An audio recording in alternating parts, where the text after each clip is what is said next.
Connor McDavid is still just unbelievable. 3 straight 3-point performances for the Oilers captain, number 97, with 9 points, has already set the record for most points in the men's tournament with NHL involvement. That 9 breaks the mark of 8 that Jonathan Toews had back in Vancouver. Like, wild stuff here we're talking about with McDavid. This is not just a guy who's playing, the best hockey of his career or the best hockey that we've seen in a Maple Leaf. This is a guy who is having an all-time Olympic period here. This is one of the best stretches of hockey listen, I don't think this is a stretch considering the pace he's on. This might be the best stretch of hockey we've seen in like the last 25 years of the sport. Like, the fact he is on this stage, the Winter Games stage, the whole sporting world watching, and he's at 9 points. He is 2 points away from tying the record for most points in an Olympics with NHL involvement. The record's 11. It was Koivu and Solani, I think, back in 2006.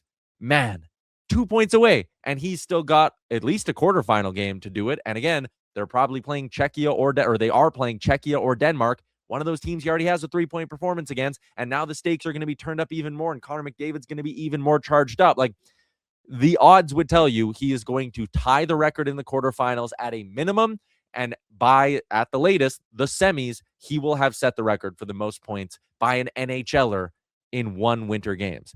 Absolutely insane stuff. Absolutely insane stuff that Connor McDavid's doing.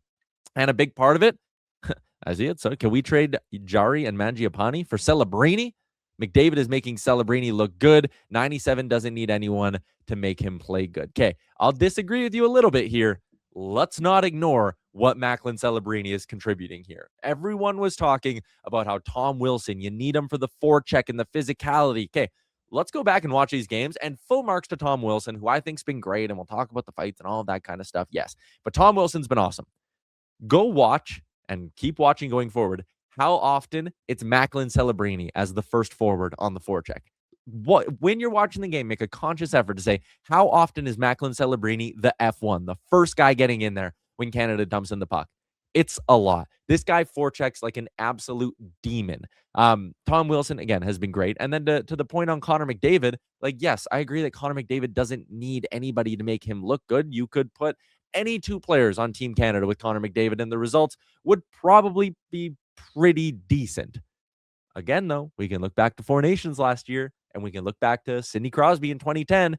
It's not always easy to have someone who you just toss up on a top line with a generational, truly elite, whatever verbiage you want to use to describe them. It's not that easy to just throw someone up there and say, go be productive, which, again, is what makes Macklin Celebrini so special. He's 19 years old, and I laughed yesterday on the DFO postgame show that you never get confused that he's 19. He looks like a 19-year-old. He looks like a relative toddler when he's sitting next to McDavid, especially when he's sitting next to someone like Sidney Crosby.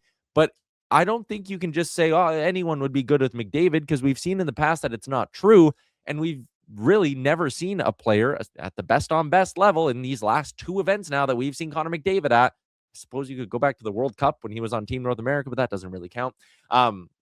In these last 2 best on best, no one's fit in this well. Last year, they gave him Point and Stone and Marner, and we never got this from anybody.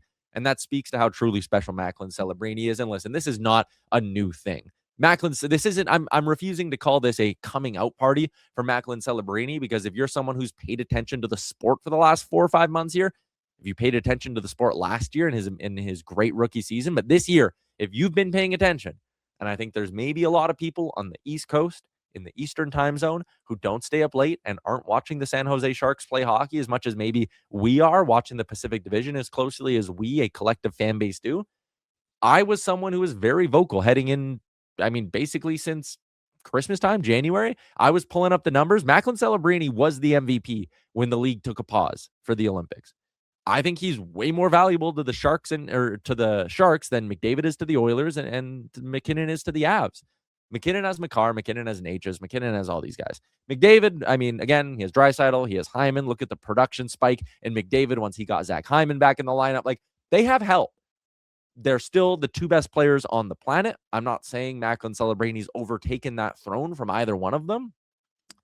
but he has more than double the amount of points that of second place on the San Jose Sharks. Like, let's not sit here. 81 points. I think second on the team is Will Smith, and he's got like 38 or some shit like that. Like, it's ridiculous what Macklin Celebrini is doing. So I'm not calling this a coming out party. D, you maybe make a good point saying Canada's been playing weaker teams in the Olympics compared to the Four Nations. Sure.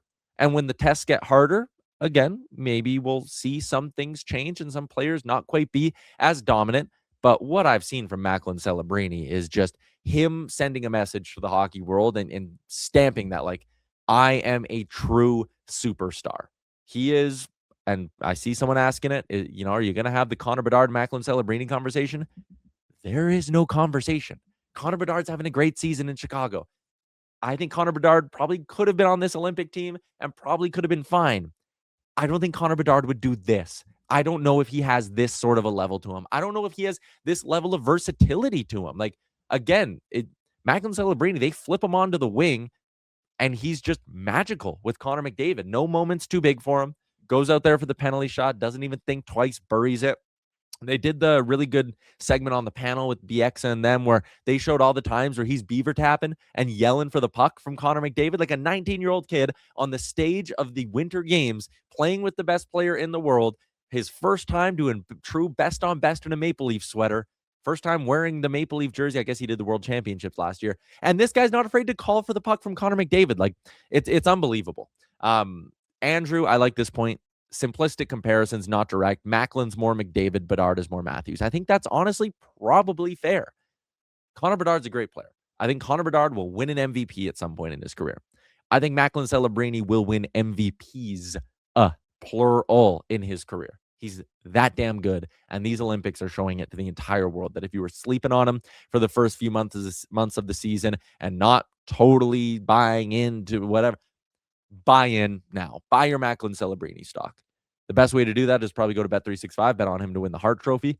And I'll be honest, I'm very curious to see what those odds are. Bet365 regular season awards, Hart Trophy, McKinnon -150. Macklin Celebrini is now second on that board at +225. Kucherov 600. McDavid's all the way down to fourth at +1,000. Macklin Celebrini to win that Hart Trophy at +225. I think there is still very good value on that. So Celebrini has been an amazing, amazing story at these Winter Games. We'll get Jason Gregor's take on that in a little bit. What's up, Nation citizens? If you enjoyed today's episode of Oilers Nation Every Day, make sure you hit the subscribe button here on our YouTube to not miss any of our content. We got you covered from interviews, insight, analysis, everything you need to stay up to date on everything around the team. Hit that subscribe button so you don't miss a video.